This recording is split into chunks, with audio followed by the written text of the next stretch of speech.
بسم اللہ الرحمن الرحیم۔ جی تو سامعین، فروری 71 میں الیکشن ہوئے جس میں عوامی لیگ نے بھاری اکثریت سے کامیابی حاصل کی، جس کے بعد جلسے اور جلوس کا سلسلہ شروع ہو گیا۔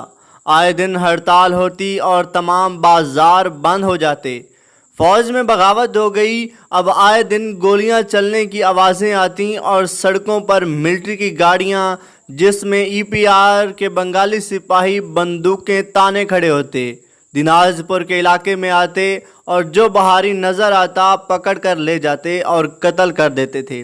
اس مرتبہ 23 مارچ کو کسی گھر میں پاکستانی جھنڈا نہیں لہرایا سوائے ایک گھر کے۔ یہ گھر چاچا نور الدین کا تھا۔ 2 روز بعد 25 مارچ کو اکثر گھروں پر بنگلہ دیش کا جھنڈا پہلی مرتبہ لہرایا گیا۔ ایک روز صبح 7-8 بجے کے قریب گولیوں کے چلنے کی آوازیں آنے لگیں۔ والدہ نے ہم بچوں کو کمرے میں پلنگ کے نیچے چھپا دیا۔ میرے والد، بھائی اور چچا پہلے ہی کسی اور کے گھر چھپے ہوئے تھے۔ دوپہر تک گولیاں چلتی رہیں، لوگ گھروں میں اذان دے رہے تھے۔ میں بھی اذان دینے کے لیے صحن میں نکل آیا۔ ابھی اذان شروع ہی کی تھی کہ ایک گولی امردا کے درخت کی ٹہنی پر لگی اور ٹہنی میرے سامنے آ گری۔ میں اذان چھوڑ کر کمرے کی طرف بھاگا۔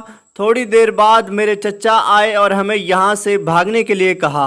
ہم سب گھر سے نکل پڑے اور گولیوں کی بوچھاڑ میں بھاگتے ہوئے ایک مکان میں گھس گئے، جہاں پہلے ہی بہت سے لوگ جمع تھے، جن میں عورتیں اور بچے تھے۔ مرد ایک جگہ لاٹھیاں، چھریاں اور تلوار لیے کھڑے تھے۔ عورتیں اور بچے آیت کریمہ کا ورد کر رہے تھے۔ کچھ عورتیں قرآن پاک پڑھ رہی تھیں۔ موت ہمارے بالکل قریب تھی۔ اگلے روز صبح سویرے بہت سی عورتیں، جن میں کچھ زخمی حالت میں تھیں، جس علاقے میں ہم رہتے تھے وہاں سے روتی پیٹتی ہوئی آئیں۔ انہوں نے بتایا کہ رات ان کے تمام مردوں اور لڑکوں کو قتل کر دیا گیا ہے۔ عصر کے بعد اچانک دھماکوں کی آوازیں آنے لگیں، سب لوگ سہم گئے۔ کچھ دیر بعد اچانک ایک شور بلند ہوا کہ فوج آ گئی، فوج آ گئی۔ یہ سننا تھا کہ لوگ گھروں سے پاکستان زندہ باد کا نعرہ لگاتے ہوئے نکل پڑے اور ایک دوسرے کو مبارکباد دے رہے تھے۔ کچھ رو رہے تھے، کچھ شکرانے کے نفل پڑھنے میں مصروف تھے۔ صبح ہوتے ہی سب اپنے گھروں کو چل پڑے۔ ہمارے گھر کا تالا ٹوٹا ہوا تھا، سارا سامان بکھرا ہوا۔ جن گھروں میں لوگ قتل ہوئے تھے وہاں ان کی لاشیں ابھی تک پڑی تھیں، جنہیں دفنانا بہت بڑا مسئلہ تھا۔ سینکڑوں کی تعداد میں لاشوں کو دفنانے کے لیے ایک میدان میں بڑے بڑے گڑھے کھودے گئے۔ اس واقعے کے چند ماہ بعد اگست کا مہینہ آ گیا۔ اس مرتبہ پہلے سے زیادہ جوش و خروش پایا جاتا تھا۔ 14 اگست کے دن تمام گھروں اور دکانوں پر جھنڈا لہرا رہا تھا۔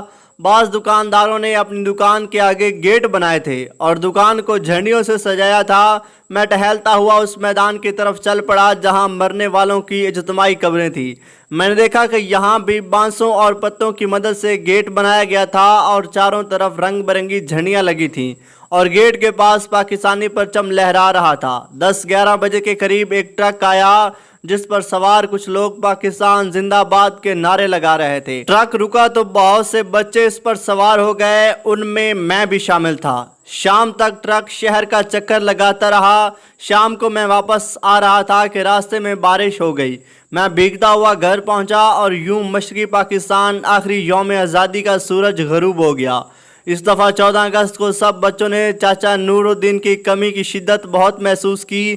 چاچا نور الدین بنگالی تھا، وہ اکیلا ایک کرائے کے مکان میں رہتا تھا، اس کے آگے پیچھے کوئی نہیں تھا۔ ہر سال 14 اگست کو بچے صبح سویرے ہی چاچا نور الدین کے گھر جمع ہو جاتے تھے۔